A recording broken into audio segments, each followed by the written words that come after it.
역설이에요. 역설은 모순과 달라요. 헷갈리시면 안 됩니다. 예를 들어서 우리말 쓰기 캠페인 자연스럽죠? 그 모순이에요. 말실수라 생각하시면 돼요. 모순은 우리말 쓰는데 캠페인을 왜 얘기합니까? 그리고 저기 어디야 그 밀양 가는 쪽에 보면 밀양역에서 보자면 산을 이만큼 깎아놓고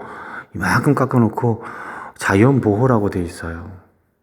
산을 안 깎고 하는 게 자연 보호 아닌가요? 이런 게 모순이죠, 이런 것들. 그러니까 모순을 뛰어넘어야 됩니다. 모순을 뛰어넘어 진리를 담고 있는 1, 2, 3번 공식이에요, 역설에. 자, 표면상 말이 안 되는, 지금 모순으로 보이지만 1번 해석의 과정, 2번 진리, 진실을 담고 있는 게 3번이 되겠습니다.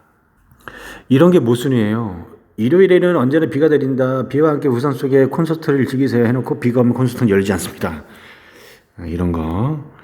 수입 바나나 국내산. 이게 말실수 같은 게 모순이라 생각하시면 됩니다. 손으로 직접 뽑은 기계 냉면. 이게 말이 안 되죠. 나무가 아파해요 하면서 나무에다 못을 박아놨어요.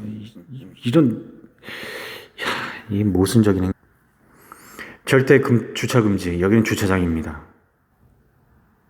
야, 너 시끄러우니까 저 뒤에 가서 무릎 꿇고 손 들고 서 있어. 이게 말이 된다고 생각하냐? 뭐가 안 돼? 무릎 꿇고 어떻게 손 들고 서 있어? 무릎 꿇고 서 있어 봐. 무릎 꿇어봐. 서봐. 무릎 꿇고 손 들고 서 있어. 뭐 이거 어떻게 하는 거야? 무릎 꿇고 서 있어. 이 자식아, 빨리. 그리고 말이야, 경찰들도 그러잖아. 야, 임마! 입 다물고 묻는 말에만 대답해. 입 다물고 어떻게 대답하냐? 입 다물고 대답해봐라. 입 다물고 대답해. 보신 것처럼 모순은 그냥 말이 안 되는 거예요. 역설과는 구별하셔야 됩니다. 역설은 이런 식이에요. 역설은 부정적인 것과 뭐 긍정적인 것 또는 결핍과 충족이 같이 나타나 있습니다. 정적으로 고와서 서러워라. 고와 보이는 모습이 오히려 서러움을 증폭시킨다. 여기서 지금 보면 여승이 속세가 그리워서 아직 속세가 미련이 남아서 춤을 추면서 번뇌를 막 떨쳐내려고 하는 모습이에요. 그 여승의 모습인데 여승의 고와 보이는 모습이 오히려 더 서럽과 비례해 보이더라. 더 서럽게 보이더라. 자, 그 다음에 찬란한 슬픔의 범이라고 했습니다. 찬란한 이 봄에는 꽃이 피니까 찬란합니다. 하지만 꽃이 떨어져요. 슬픔이 됩니다. 그래서 찬란함은 개화, 슬픔은 낙화.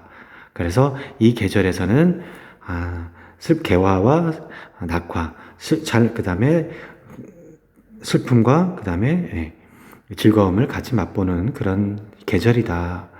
그 다음에 서정죽 견호의 노래인데 견호와 직녀가 7월 7석 음력 7월 7일날 만납니다.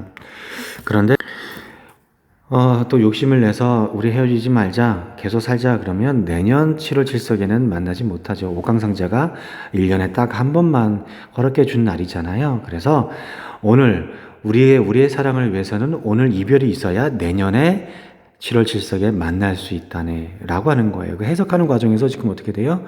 해석하는 과정에서 진리, 진실, 원래 의미를 도출할 수 있다는 것이죠. 역설은 괴로웠습니다. 몸의 고통을 받으니까요. 괴로웠던 사나이, 하지만 인류를 위해서 죽으니까 행복합니다. 행복한 예수 그리스도가 나옵니다. 사뿐히 지려라고 했습니다. 사뿐히는 살짝, 지려는 진이기고라고 합니다. 이별의 슬픔이 굉장히 강력하게 나타나고 있는 부분이다. 크게 버리는 것이 오히려 크게 얻을 수 있다라고 하는 거죠. 그래서 이거는 불교적인 용어가 되겠죠. 불교에서는 크게 버리는 것이 오히려 크게 얻을 수 있다라고 하는 무소유 정신이 있죠. 불교의 공사상이 이런 역설적인 표현이에요. 색적시공 공적시색, 색불이공 공불이색. 색은 여기서 있다는 뜻이고 그 다음에 공은 없다는 뜻입니다. 있는 것은 없는 것이고 없는 것은 있는 것이라. 있는 것은 없는 것과 다르지 아니하고 없는 것은 있는 것과 다르지 아니하네. 이게 뭔 소리냐면은 여러분들 이런 거죠. 우리가 공간이라고 했을 때 우리가 서양에서는 그냥 공간을 비어 있다라고 하잖아요. 그냥 그렇죠? 예, 스페이스라고 하잖아요. 근데 동양 쪽에서는 공기로 가득 차 있다라고 해요. 공기 자체도 공기도 빌공자에다가 기운기자예요. 이런 얘기예요. 그런 기운을 얘기하잖아요. 공기. 그러니까 기운으로 가득 차 있는데 그게 공기다라고 얘기를 해요. 그러니까 공간은 빈 공간이 아니고 결국 공기로 가득 차 있다라고 하거든요. 비어 있지만 가득 차 있다라고 해요. 그러니까 이게 알듯말듯하게 얘기하죠. 이게 역설인 거예요, 여러분들. 예를 들어서 이렇게 얘기해 볼게요. 공사상을 얘기해 보자면, 여러분들 손에 물을 가득 채웠다고 생각해 보세요. 두 손을 모아 보세요. 거기에다가 물을 가득 욕심이 나서 물을 좀 더 손을 움켜쥐면 물은 더 없어지겠죠. 예를 들어 보자면, 자, 여러분 해변가 가서 모래를 뜨는데 더 욕심이 났다고 해서 모래를 움켜쥐면 모래를 더 잃게 돼요.